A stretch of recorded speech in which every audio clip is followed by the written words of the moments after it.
Et bonjour, bonjour ou bonsoir, bienvenue à tous et à toutes qui me suivez déjà depuis quelques mois, depuis le début de l'année 2020 et là depuis cette année 2021. C'est ce premier live qui est donc diffusé en replay. Je suis Dominique Chélan, consultante en images numériques, formatrice en images numériques et en multimédia. Je suis aussi autrice et réalisatrice. Je vous invite à prendre connaissance de mon actualité sur mon site www.myrtille.com, myrtile.com, à rejoindre le groupe Facebook privé écriture et images et de profiter de votre cadeau, un cahier créatif pour se mettre enfin à écrire et à créer et à ouvrir son esprit grâce à la fiction que j'adore. Donc ce groupe est pour réunir mes deux passions, l'image et l'écriture. Plus précisément le cinéma, les séries, enfin je suis un peu aussi vidéophage et cinéphage, en plus d'être cinéphile. Et je propose donc cette émission toutes les semaines en live à 18h sur ma page Facebook, en replay sur YouTube.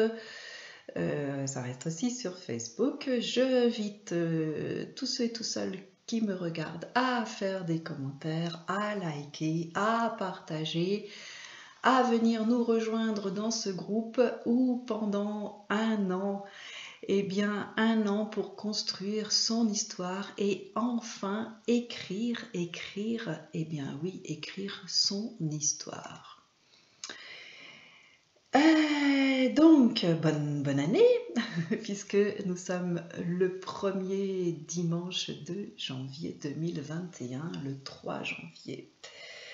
En France, nous fêtons l'Épiphanie, qui est une fête. Et oui, nous continuons dans les fêtes en France, et ça m'a donné envie de parler des fêtes dans les films, en commençant par le fameux Sens de la fête, un film de 2017 de Nakache et Toledano, deux réalisateurs qui travaillent souvent en duo. Donc un des acteurs, c'est un film un peu choral avec un personnage, donc je vous invite à vraiment adhérer à ce groupe Facebook qui explique tout, ou presque, puisque c'est un groupe de partage sur la construction d'une histoire. Donc dans le Sens de la fête, le personnage principal est incarné par Jean-Pierre Bacri, qui organise des fêtes, des événements festifs.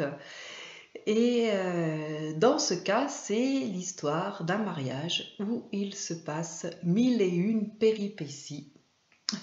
Et je vous assure que l'on rit du début à la fin. Donc, pour commencer 2021 dans une ambiance, pour commencer et continuer cette ambiance de fête, le sens de la fête, donc autour d'une fête qui est le mariage, avec des choses improbables. Et pourtant, au dire donc des réalisateurs, ils ont eux-mêmes été des extras lors de mariage, lorsqu'ils étaient plus jeunes, étudiants, c'était des jobs pour eux. Et paraît-il que ce qui est raconté dans ce film, Le Sens de la fête, leur est arrivé. Alors non pas au même mariage, puisqu'ils ont condensé toutes les anecdotes sur une seule festivité, mais ça leur est arrivé lors de plusieurs mariages, bien sûr.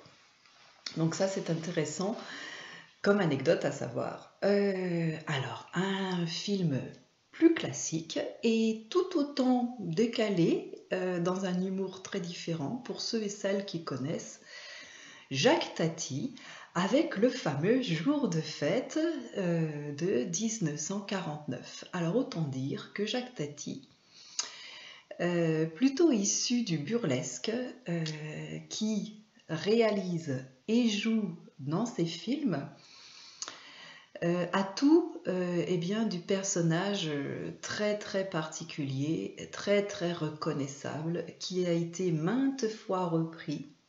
Je vous invite à faire de petites recherches sur le personnage de Jacques Tati, qui est Monsieur Hulot, très souvent, donc dans Jour de fête, il se retrouve, donc Monsieur Hulot c'est un de ses personnages, et dans Jour de fête, il joue le rôle d'un facteur à bicyclette, et il y a énormément de visuels, comme je le disais.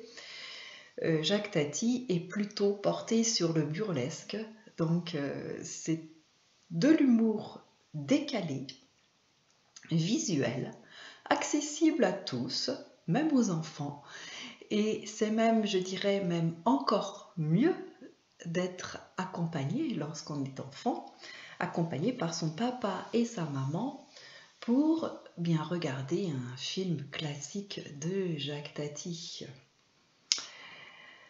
Que la fête commence de Bertrand Tavernier de 1975, encore un moment festif avec Tavernier. Donc il y a peut-être juste le mot fête dans le titre, et c'est vrai que peut-être le côté drôle un peu plus absent. Alors, les films dans lesquels il y a un nouvel an. Donc, que la fête commence, il y a un nouvel an.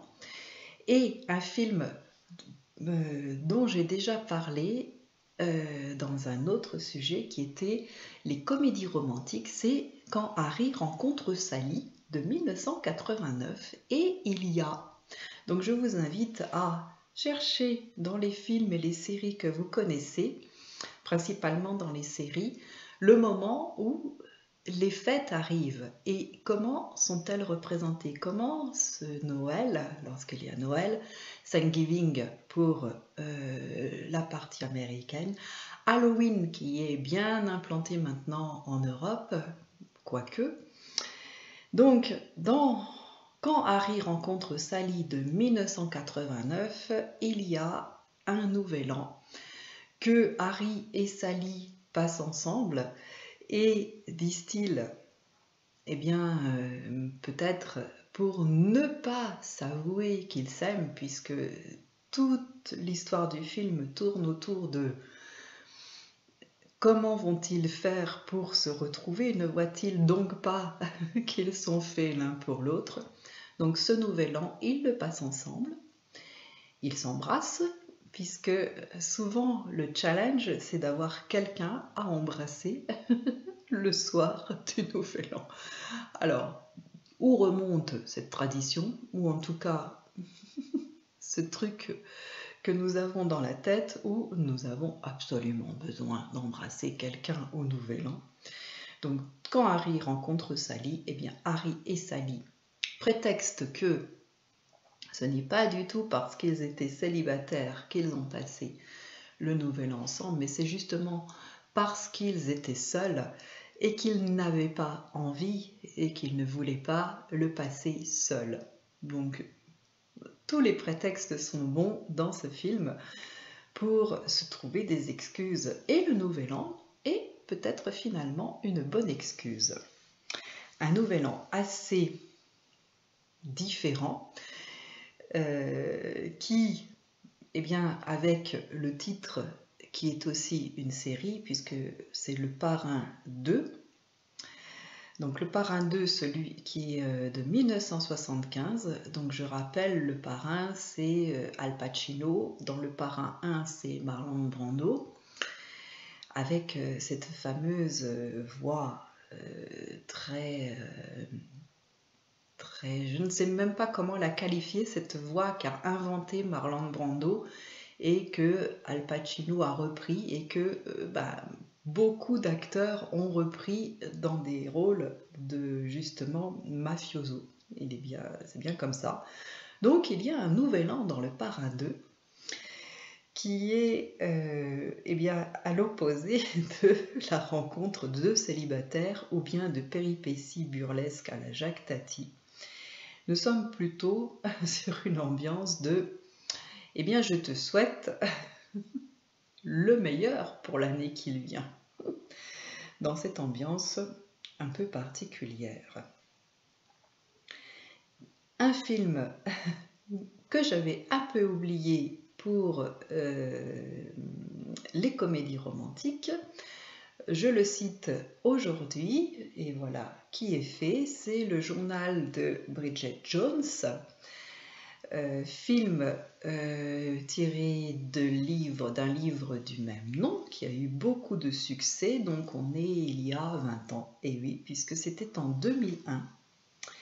Et le journal de Bridget Jones donc brillait à ce moment-là par son originalité, puisqu'il s'agit d'une trentenaire célibataire en recherche du grand amour et qui est, comment dire, pleine de bonnes résolutions. Et le journal de Bridget Jones, eh bien, commence à un nouvel an où les fameuses bonnes résolutions: je vais maigrir, je vais me trouver un Jules, je vais ceci, je vais cela, et le job, etc., etc. Donc Bridget Jones, eh bien, c'est les pensées d'une jeune femme anglaise. Nous retrouvons dans le journal de Bridget Jones Hugh Grant et Colin Firth, F-I-R-T-H. Alors, désolée pour mon accent. Je suis absolument désolée, et en même temps, je suis tout à l'écoute de qui voudra converser avec moi en anglais pour pouvoir améliorer cet accent lorsque je fais des citations anglaises. Et donc, le journal de Bridget Jones commence un nouvel an, un petit peu comme beaucoup d'entre nous qui prenons de bonnes résolutions pour l'année à venir, même si parfois eh bien, nous avons l'impression que l'année commence au mois de septembre, puisqu'il y a eh bien, la rentrée scolaire. Donc c'est vrai qu'il y a peut-être cette balance entre septembre et janvier, où certaines choses commencent en janvier et certaines choses commencent en septembre. Pourquoi pas y voir une continuité? En tout cas, chacun fait comme il veut. Alors, il y a un nouvel an mémorable dans un film qui s'appelle Forrest Gump, qui, sauf si vous habitez sur une autre planète, vous connaissez Forrest, ou au moins vous connaissez la réplique donc de ce film de 1994 avec Tom Hanks, qui est Cours Forrest. Donc pour ceux et celles qui connaissent cette citation, Cours Forrest, sans savoir d'où elle vient ou sans avoir vu le film, eh bien je vous invite à le visionner. Alors attention, il est un peu long, je crois que c'est pas loin de 3 heures de visionnage. S'il y a ces 3 heures de visionnage vraiment très étonnantes.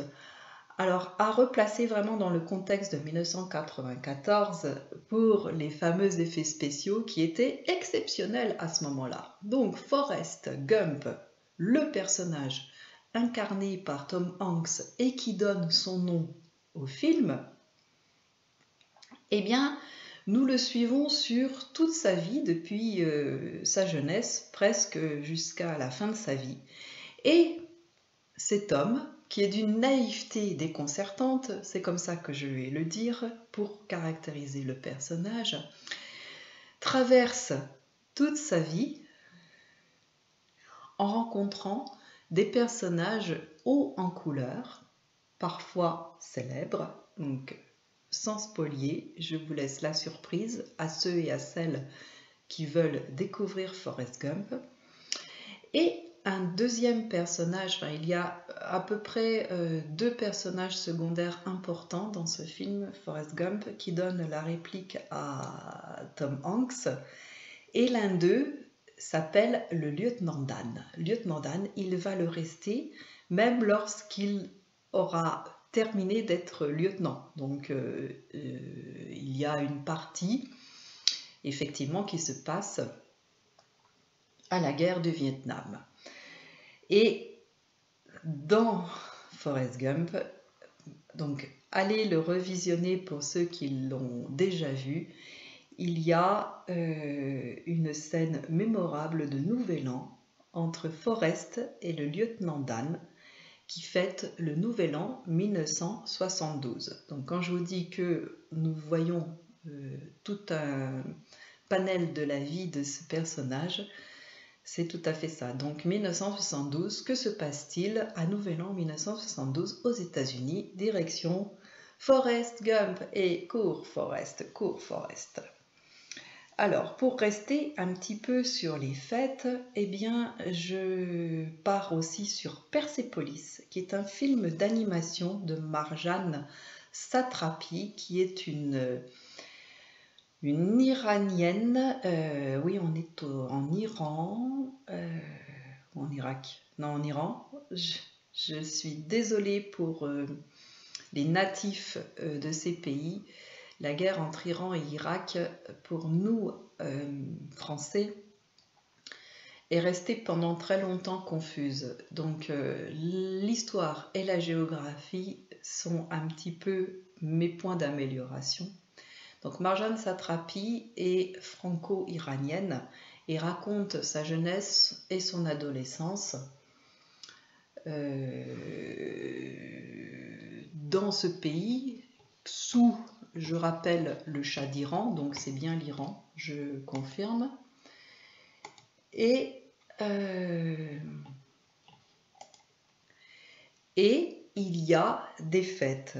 Donc c'est un film d'animation qui est en grande partie en noir et blanc. Il y a des petites taches de couleur, des petites marques de couleur qui ont une signification dans l'histoire et aussi certainement pour la réalisatrice, puisque Persepolis c'était une bande dessinée à l'origine. Et les fêtes, donc j'ai voulu placer Persepolis dans ce thème des fêtes, puisqu'il y a des fêtes qui sont interdites après le coup d'État qui a mis fin au règne du Shah d'Iran, que la plupart des Iraniens voulaient voir partir. Ce qu'il y a, c'est que ce règne a été remplacé par une dictature islamiste et les jeunes filles se sont retrouvées voilées, les hommes maltraités aussi dans leurs convictions, dans leur travail, etc. Et pourtant, ce qui est intéressant à voir dans Persepolis, c'est que la jeunesse iranienne réussit à faire des fêtes tout de même, en cachette. Peut-être que nous avons connu ça aussi en France à certains moments. Et c'est vrai que peut-être que ça nous montre que l'interdit provoque certaines choses et que... Alors, les films ont cette particularité de proposer une intemporalité sur certains thèmes qui peuvent se raccrocher à d'autres époques et avoir plusieurs lectures. J'en parle dans le groupe Facebook que je vous invite à rejoindre qui s'appelle Écriture et Images, où je propose chaque jour un élément, et j'y parle justement aussi des métaphores. J'y ai parlé il y a 2 jours des métaphores.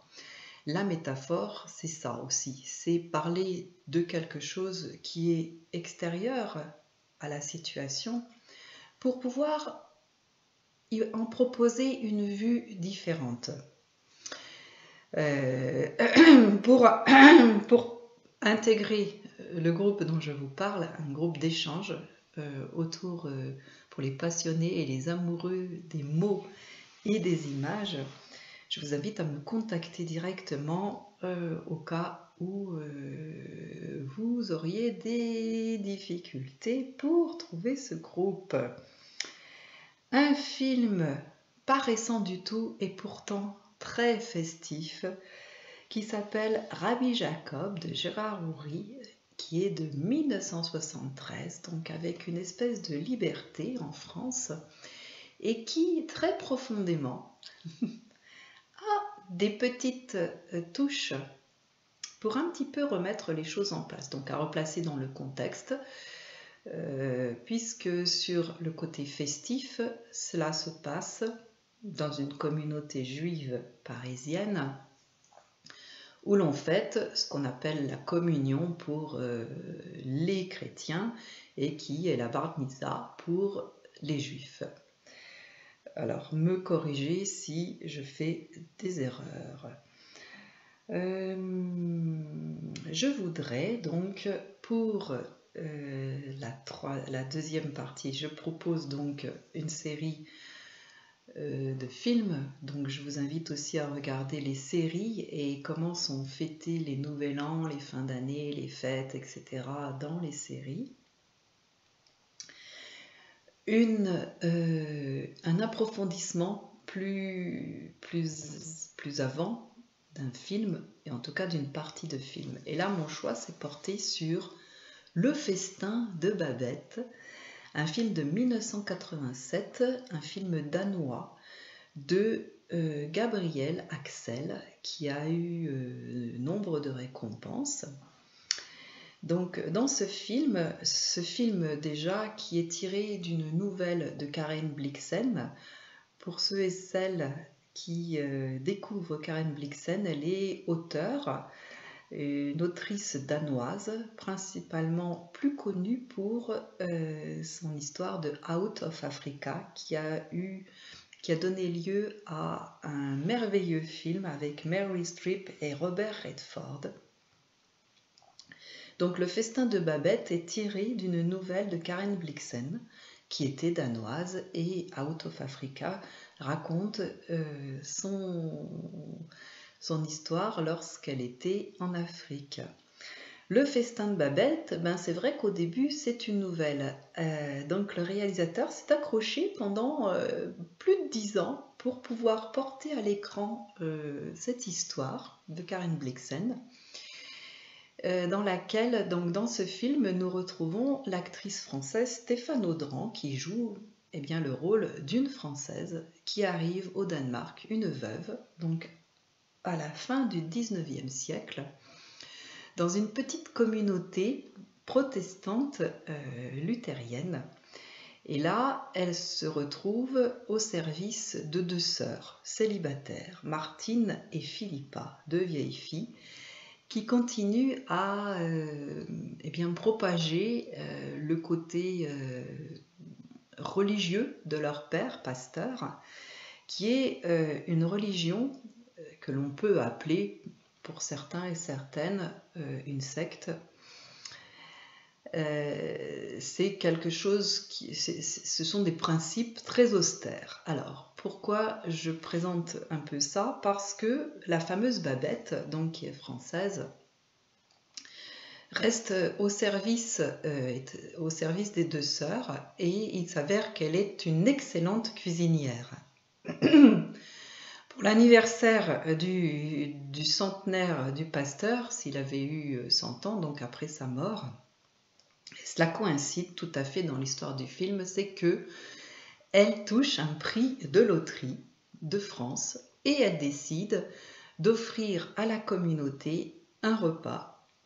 Et donc elle fait un voyage, donc le Festin de Babette c'est bien ça, elle fait un voyage à l'étranger pour aller acheter des victuailles et faire un repas extraordinaire. Et petit à petit, donc les deux sœurs se rendent compte que ce repas va être bien plus pantagrueleste, en tout cas bien plus opulent que ce qu'elles prônent comme austérité et frugalité. Et la consigne pour les convives, donc il y aura 12 invités. Alors, est-ce un hasard? Je ne sais pas. Qui auront pour consigne de ne dire aucun mot sur le repas. Donc cela donne lieu à vraiment une scène extraordinaire qui dure bien 30 minutes ce repas entre la préparation et le service sur le dernier tiers du film.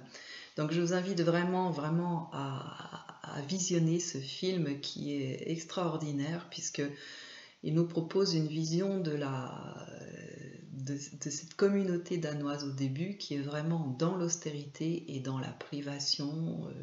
Donc on est sur leur religion et leurs principes.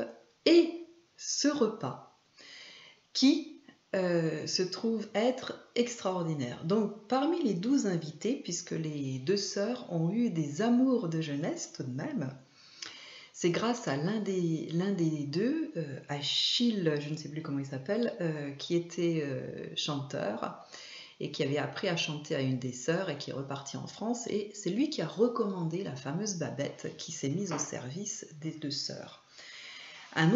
L'autre sœur avait un amoureux qui s'appelait Lorenz et qui était soldat et qui est parti. Hélas, les deux sœurs se sont retrouvées seules et leurs amoureux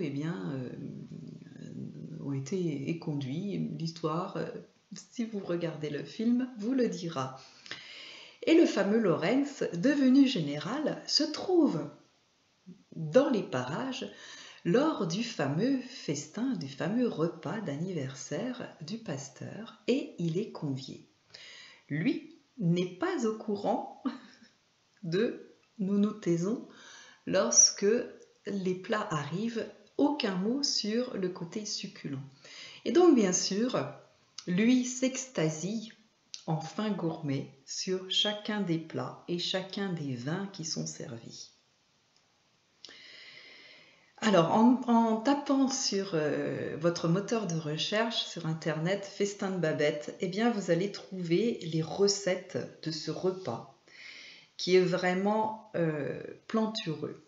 À la fin, donc ce repas il est vraiment une métaphore, il est un symbole de la réunification finalement en passant par tous les sens de tous ces invités qui vivent dans la modestie, l'austérité, la restriction. Et l'un d'eux, à la fin du repas, dit « J'ai compris ce soir que tout était possible. » Et oui, il y avait des dissensions et peut-être des hostilités entre certains membres de cette communauté. Et ce repas, préparé par la Française Babette, s'avère les avoir réconciliés. Et après les remarques donc du général, qui, lui, au fur et à mesure que les plats arrivent, se souvient qu'il a mangé des plats semblables au Café Anglais à Paris. Et c'est ce que Babette avoue à la fin, avoir été chef dans ce Café Anglais. Pour finir cette émission, je vous livre le menu du festin de Babette.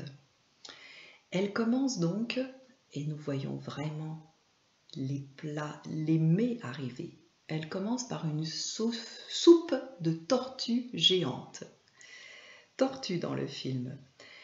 Cette soupe de tortue géante est accompagnée d'un xérès amontillado. Ensuite, elle propose à ses invités des blinis Demidoff au caviar et à la crème, avec un champagne Veuve Clicquot de 1860. Ensuite, des cailles en sarcophage au foie gras et avec une sauce aux truffes, suivi d'une salade d'endives aux noix. Nous sommes fin 19e siècle. Peut-être que la salade d'endives aux noix aujourd'hui semble banale. Avec des fromages, ces trois plats accompagnés d'un clos de Vougeot 1845 qui avait 41 ans d'âge. Ensuite, un savarin et une salade de fruits glacés. Dans le film, nous voyons la cuisinière, préparer tous ces plats. Ensuite, des fruits frais, du raisin, des figues, de l'ananas. Nous sommes fin 19e, dans une province reculée du Danemark où il fait froid et il neige. Là, de l'eau pour hydrater. Ensuite, un baba au rhum, le café et un vieux marc de fine champagne. Et Babette avoue que tout ce qu'elle a gagné à la loterie, qui était une somme énorme, elle l'a entièrement dépensé pour ce repas de gourmet qu'elle a préparé avec beaucoup d'amour. Cela transparaît vraiment dans le film. Sur ce merveilleux menu d'anniversaire, donc facilement retrouvable sur Internet, je vous laisse pour cette semaine. Je vous remercie toutes et toutes de me suivre. Je vous donne rendez-vous dans une semaine. Eh bien, nous sommes en 2021. J'ai compris ce soir que tout était possible, dit un personnage du Festin de Babette. Eh bien, peut-être qu'en écoutant cette vidéo et en entendant cette phrase, peut-être ferez-vous votre cette jolie phrase que tout est possible, tout est possible.